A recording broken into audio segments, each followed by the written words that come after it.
Hello everyone, this is Andrew. Welcome to Keen on America. On July 4th, 2026, America will be 250 years old. An anniversary that will, no doubt, be greeted with a mixture of celebration, contemplation, and resignation. In Keen on America, Andrew talks not just about the American past and present, but also speculates on its future. What, Andrew asks, will be the 21st century fate of this now venerable American republic? Hello, everybody. For all the many billions of dollars being poured into the AI sector of technology, there seems to be an air of crisis about it. A couple of days ago, we did a show with a couple of experts on AI, Emily Bender, a linguistic philosopher, Alex Hanna, who used to work at Google, written a book called The AI Con, How to Fight Big Tech's Hype and Create the Future We Want. They say that it is essentially a con, that it's not as real as it pretends it is. And it's not just critics like Bender and Hanna. Wall Street Journal just ran a piece about how the giants of Silicon Valley, the Googles and the Apples and the Amazons, are having what it calls a midlife crisis over AI. Other experts are suggesting that AI not only, and this is Casey Newton, AI is not only having what it calls, or what he calls, memory problems, but also problems of hallucinations and sycophancy.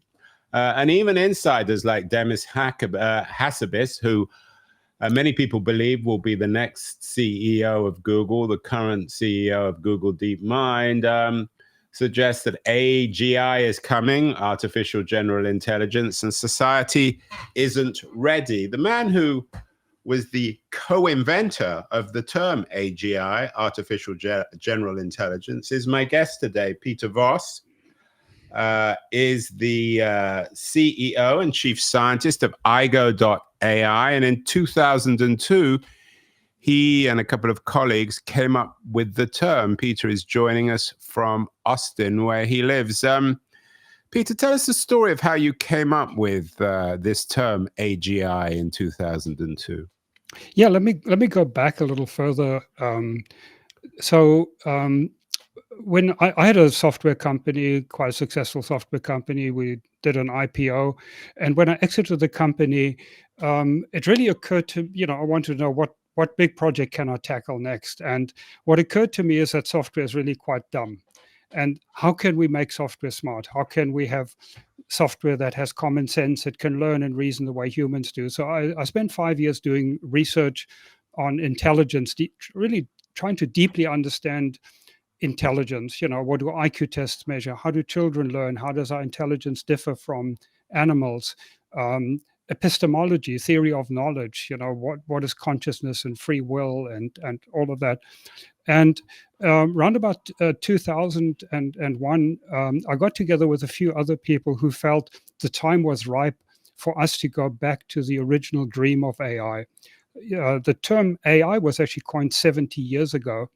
And 70 years ago, they thought they could crack this in a few years. Now, of course, it turned out to be much, much, much harder. So what happened, the field of AI really turned into the field of narrow AI, which is very, very different, because you take a particular one problem that humans are good at, like playing chess, for example. It's a very good example. And then you use human intelligence to write a program to be able to play chess. And that's how we end up with Deep Blue, the world chess champion. And the same is for Go. So we've really had... It was, of course, DeepMind, Demis Hassabis's company, that made the big breakthrough with Go. With Go, correct. Yes, that's right. So we realized that the field of AI really wasn't pursuing the original dream, and we felt we wanted to get back to. We felt the time was ripe now to go back to the ideal, to building machines, thinking machines that can think and learn and reason and learn by themselves how to play chess, how massive amounts of data and so on. So we decided to write a book on that, and it's really, when we were brainstorming the title for the book, we wanted to identify this is different from what everybody else in AI was doing. And so artificial general intelligence seemed a pretty good descriptive title. And the general, in fact, also ties to, in psychology, you have little g that signifies a measure of intelligence. So we're pretty happy with that term. I mean, it is just a term, although Yeah. even Gary Marcus, I'm sure you're familiar, he's an old friend of the show.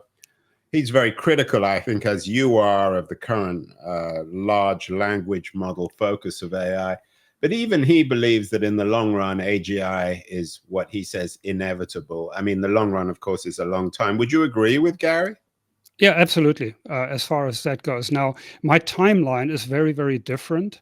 For where I disagree with Gary, and we've had a few discussions, is he doesn't really have a path towards AGI. He hasn't conceptualized how we can solve the problems.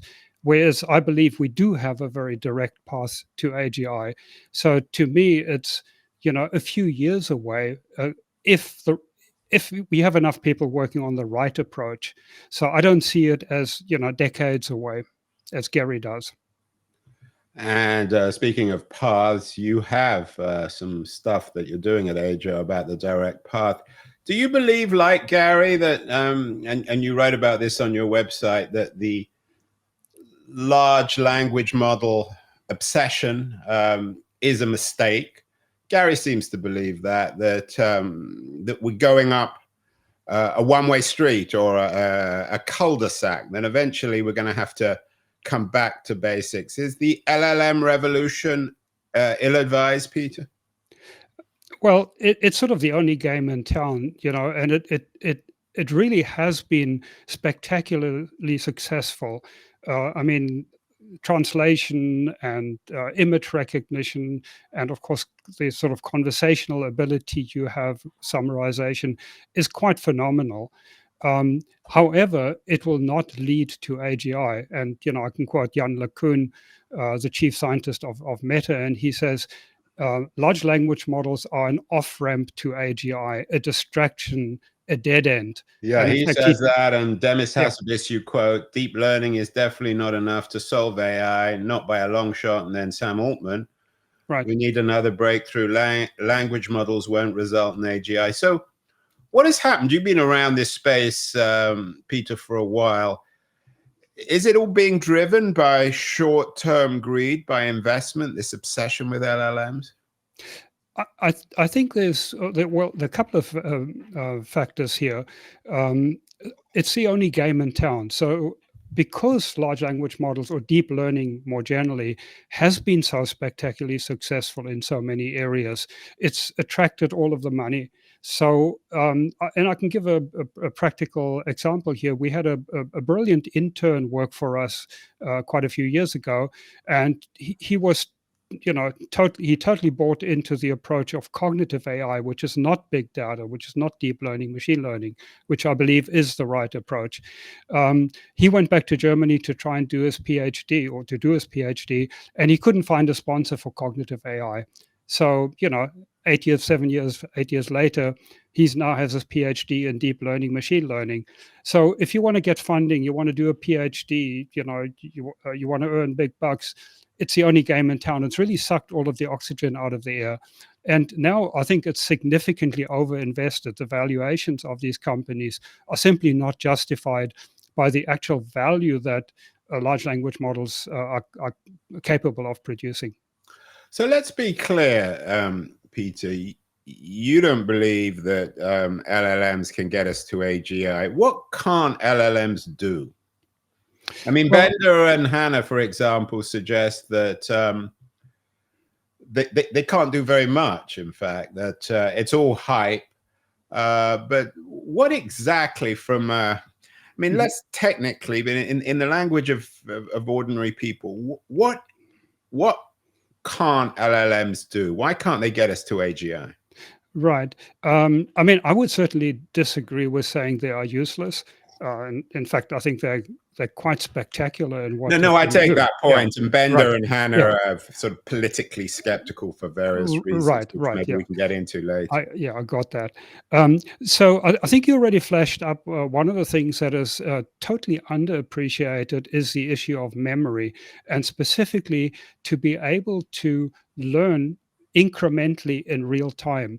So that hasn't really been zeroed in on. Large language models are inherently incapable of incremental learning. And I'm actually a co-author on a research paper where recently we did a research on different attempts to get large language models to learn incrementally, to update their model in real time incrementally. We surveyed more than 200 papers that are referenced there. Not a single paper was anybody able to actually update the core model in real time incrementally. It's not possible to do that with transformer technology. Well, let's just be clear, Gary. Sorry, not Gary, Peter. I'm using Anthropic. I use it every day. Mm-hmm. I usually ask it the same kinds of questions, Mm-hmm. summarizing interviews, making generalizations, 5-point takeaways, ideas about tech and business and politics. Why isn't it learning? Why wouldn't it know me better and better? Are you saying that there's a structural problem there? Correct. It's inherently impossible for them to do that, and the reason for that is that all deep learning approaches and of course transformer model use backpropagation. So, which means that you inherently are committed to having all of your training data available up front. And we're talking about 30 trillion pieces of information these days. You have to have all of the information that's going to end up in the model available up front. You number crunch it for weeks on end for hundreds of millions of dollars worth. And then you have a model. That model is read only. It cannot be updated in real time incrementally. It's impossible to do that. If people could do that, they wouldn't be throwing them away. You wouldn't be spending $300 million to build a model and then use it for a few months, and then you build a new model for half $1 billion. So they are inherently incapable of updating the model. Now, of course, people try to overcome that by having external databases called RAG or having large input buffers, but these input buffers do not update the core model. So, to give you a concrete example here, just before the election, we didn't know who was going to win. Now, a day after the election, things change dramatically once you know who won, what you anticipate, the implications of that. So if you retrain the model now after the election, it would have quite different model than before the election. But of course, it's not very useful if, as the outcome of the election now unwinds and different things happen, every day something changes. In fact, as we've obviously noticed over the last few months. And you then need a few weeks or a few months to train the model. So are you suggesting then that, massive amounts of money are being poured into personal AI personal assistants that will know us and will manage our lives better than perhaps we manage ourselves? Yeah. But that requires memory. That requires these AIs to know us. Are you suggesting that with LLMs, personal assistants by definition can't work? Oh, they can to a limited extent, but they will be relying on getting information from either an external database, and there are a whole host of problems with that. You basically have a whole bunch of inaccuracies that creep in from that, misunderstandings, or you can have it in your input buffer. But imagine now having millions of tokens that every time you input one word or the system outputs one word, you have to reprocess, a million tokens. The number of errors that creep in there, and the bigger these input buffers are, the more errors you have. Peter, you've used the word impossible, which is a very strong scientific It's impossible. word. Would everybody, would the Jan Kunz, the Altmans, the Hassabises, would they all agree with you? Is this controversial that LLMs can't learn, doesn't have memory? No, it's not controversial. You see, memory, the word memory, of course, has many different interpretations. So of course they say it has memory if it has an external memory, like a database. It has memory if you save all the inputs and you reprocess them. But it's not controversial at all that a large language model, the model itself cannot be updated in real time incrementally. That's impossible. And I mean, if somebody can figure that out at some point, okay. Second thing, you have hallucination. So memory that we talked about yeah. hallucinations. This is Casey Newton, hallucinations and sycophancy, which certainly the sycophancy is really annoying as a user. Right, and that probably could be trained and tweaked to extent. I mean, Grok is probably less so, but hallucinations are again an inherent feature of the way large language models work, and they're not going away. In fact, there are more and more papers coming out indicating that actually getting worse as they're building bigger models. And you can see that, for example, because they're inherently statistical, and they have to be statistical for them to be able to work. So, for example, if you ask it a yes/no question, and the answer, it flips a yes and a no. So let's say the correct answer is yes, but it happens to produce a no. It is now committed to giving you a justification for that no. So it makes up stuff, to try and have a sort of coherent conversation. So once it's committed to the no, it then has to hallucinate something that would make this Peter, isn't intelligence, human intelligence, hallucinatory too? That no, our minds work like that. That often we don't think particularly logically. Well, we don't, but we don't just randomly make up stuff. Well, it depends who you're talking to. I mean, you mentioned the election. I can think of someone who randomly makes up stuff. Yes.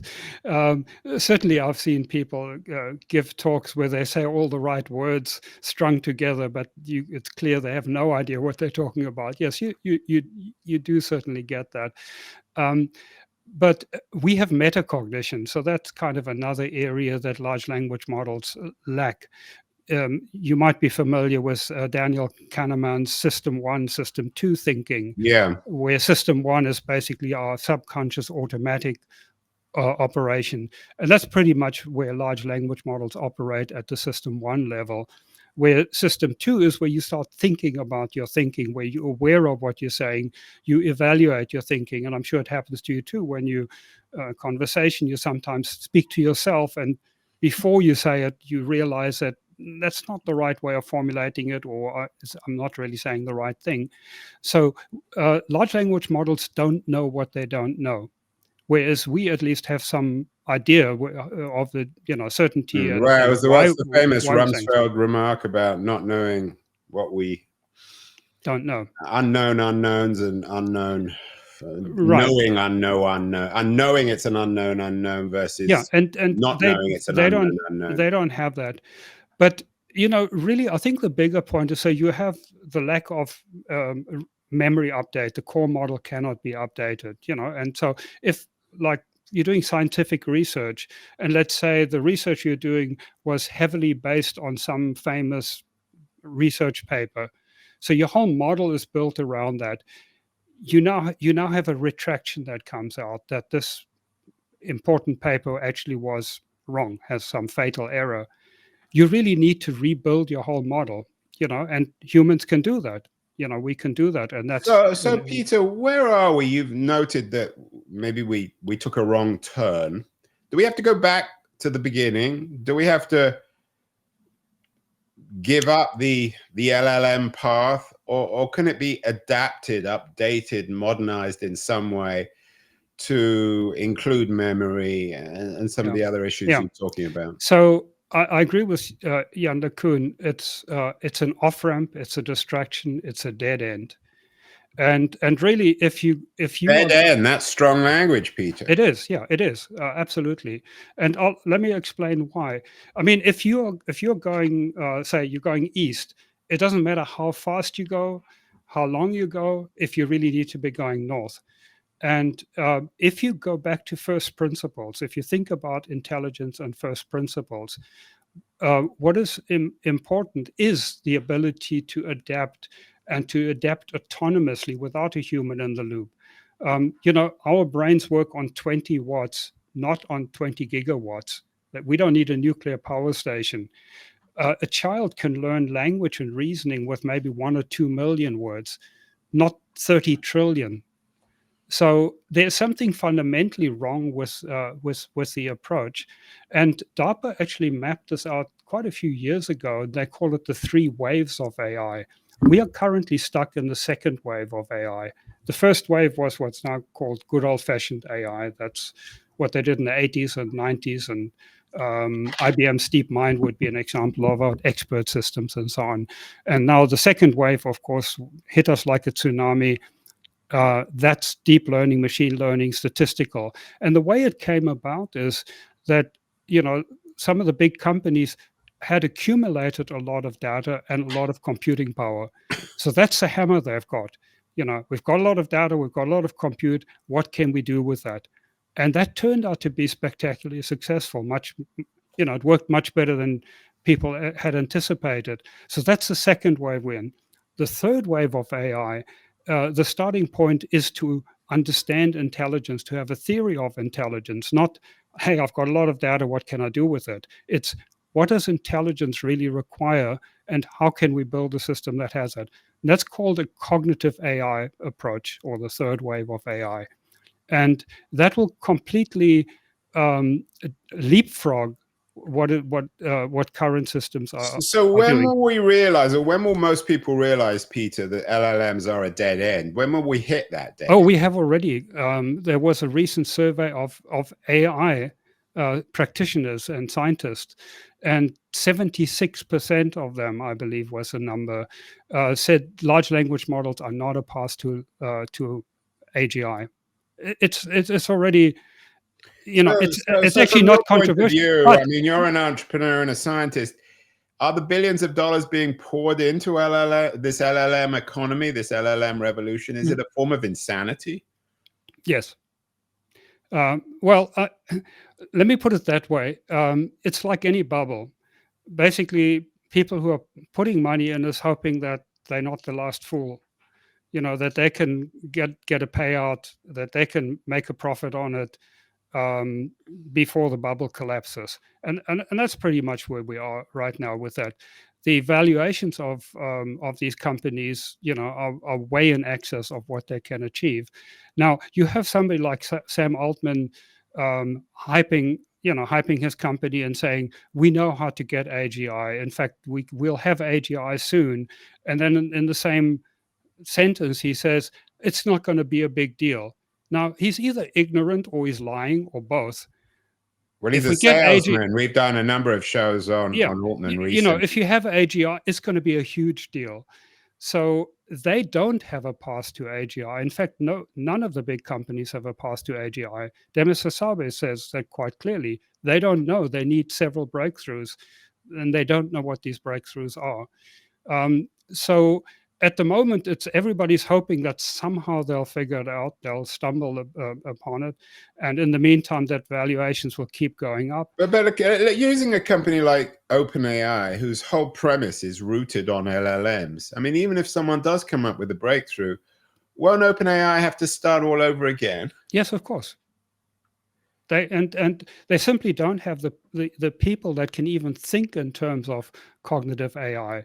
The people that they employ are basically mathematicians, statisticians, logicians, computer scientists. They can't even think in terms of concept formation and how children learn and so on. It's so totally foreign to them.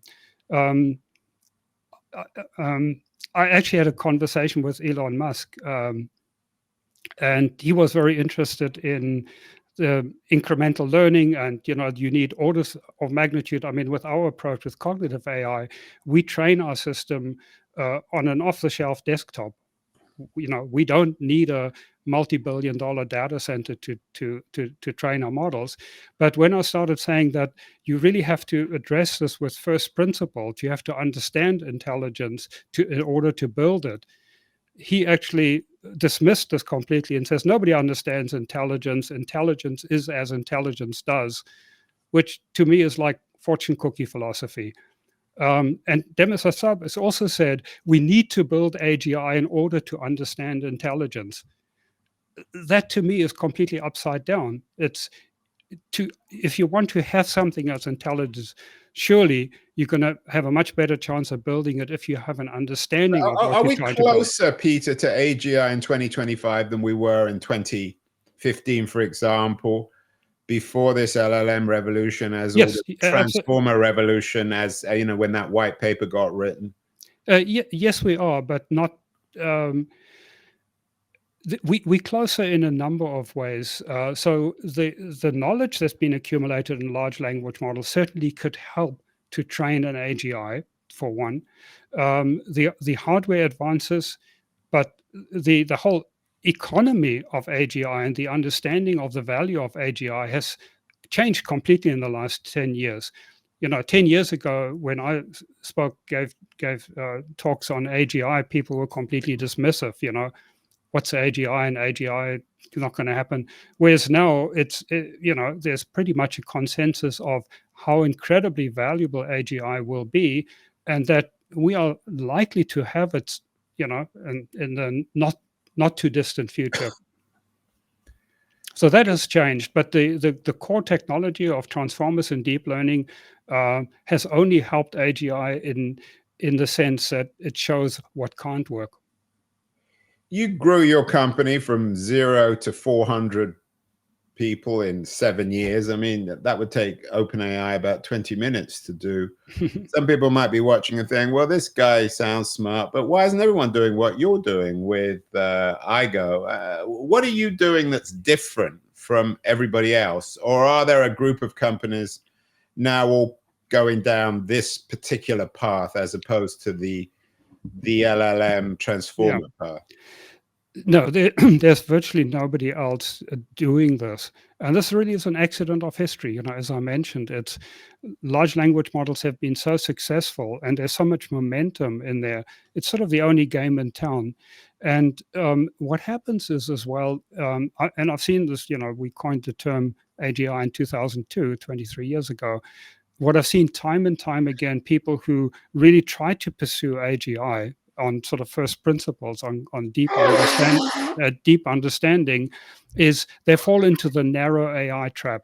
You have basically, we've got to get a product out in the market, or we've got to beat some benchmark. And then they go away from the path that they need to take to get to AGI and basically hard code things in order to have some impressive demo or a product.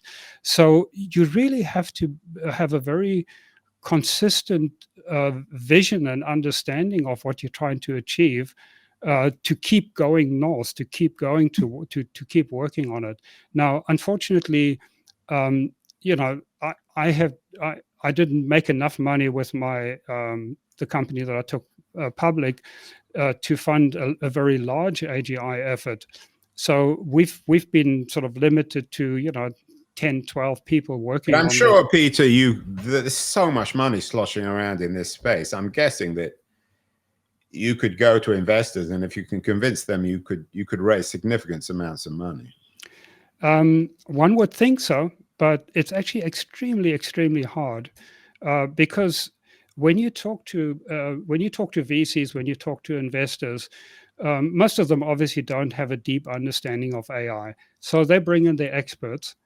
And the experts, the only thing they know is deep learning, machine learning. Their eyes glaze over, basically, when you start talking about cognitive AI. And then, there is sort of the credibility gap of, look, if all of these brilliant people, like that get $2 billion of seed capital, at a $7 billion valuation and so on, if they're doing it a certain way, surely they can't be wrong and you can't be right. And then we talk about, well, we need $25 million to get to AGI. that surrounding error, they have to be open to unlearn what they think they know about AI. And it's very difficult to find VCs that are even have the capacity to learn anything. Their modality is well, first of all, most VCs just jump on the bandwagon, momentum investing. And the ones that are the leaders basically are much more in the modality of what, tell me in 5 minutes why I should invest in your company, rather than that they may learn something new. Peter, last year the Nobel Prize was won by Geoffrey Hinton in physics and Demis Hassabis in chemistry. Are you suggesting that even the Nobel Prize people, and especially when it came to giving it to Hinton, who is, of course, one of the pioneers of LLMs, are you suggesting they got it wrong too, that in 30 or 40 years we'll look back and be rather embarrassed by our mistakes on assuming that this was such a big deal? Yeah, I mean, I don't know about enough about Geoffrey Hinton's actual achievements and how they stack up to what other people did. Clearly, he did, he did contribute significantly to the He field. won it with John Hopfield, another researcher. Right. So, that's kind of really a separate issue. Now, Demis Hassabis, for what he did in the narrow AI field of, protein folding and so on, I think is incredibly valuable. So, he probably deserves it for what they've achieved. But DeepMind actually has failed in their mission. They've been around for 10 years with virtually unlimited funding, and I don't know how many thousand or plus thousand, more than 1,000 PhD level researchers that they've had for 10 years. DeepMind's original mission has always been solve intelligence and then use that to solve everything else. That is their mission, 2 lines: solve intelligence, solve everything else. They've not been able to do the first one, and they've basically been able to essentially narrow AI, solve a number of interesting problems without actually getting any closer to solving. But you are suggesting that DeepMind is a better bet, so to speak, than OpenAI because it's broader. I mean, OpenAI is suggesting has gone up this dead-end street and must, by definition. No, DeepMind are also seem to be totally committed to big data types of approaches, and they don't have a plan towards AGI. They really do not, and they admit to that. Well, finally, this is obviously such a controversial subject, Peter, and not everyone, most people don't understand this. Not everyone, of course, within the field will agree. But one issue is jobs. If we do get to AGI, what will be the impact on us humans in terms of our work? New York Times recently ran a piece suggesting that AI, or what they call AI, will not make most radiologists unemployed. What's your vision of AGI if it ever happens? And you suggested, like Gary Marcus, that it is in the long run inevitable. What will its impact be on work and on us humans more broadly? Yeah. So a lot of people frame this in terms of unemployment, but there's actually a different way of framing it. If you ask almost anybody, would they like to win the lottery? So unless you're already a multi-millionaire or billionaire, almost everybody will say, yeah, I'd love to win the lottery because then I could do what I want to do, whatever that is. Now, AGI will create radical abundance. It'll so dramatically reduce the cost of goods and services. It'll dramatically accelerate all scientific research and, give us better and cheaper and cleaner energy, dramatically reduce the cost of improve, medical science and so on. And it will also help us individually by having a truly what I call a personal assistant. If each one of us have a personal assistant, one that you own, not some mega corporation, that learns about your goals, your history, and who you are, and that can help you think things through and make better decisions in life. So I see so many positives. I really see how AGI will boost human flourishing. And that's, what's driving me to work in this field for, more than 25 years now. So I see it as everyone winning the lottery. And absolutely, initially AGI pretty much by definition can replace every desk job, any cognitive desk job. And, and then robotics is going to be shortly behind that. Well, finally, Peter, I always ask this when we have AI conversations. How can you prove to me and our audience that you're human and not a bot?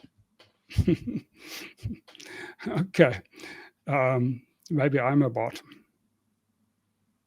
Was that your proof? I'll leave it up to people to figure it out. I think it takes. I think if I was a bot, I think I would, for one, would look different, and I would probably speak differently too. Well, Peter Voss, CEO and Chief Scientist of IGO AI, taking a very different approach to AI. You suggest that we're at a dead end with LLMs. You're not alone in making that argument. It would be one of the great Tulip crazes of human history. We will see. Thank you so much, Peter, and best of luck with IGO AI. All right. Thank you.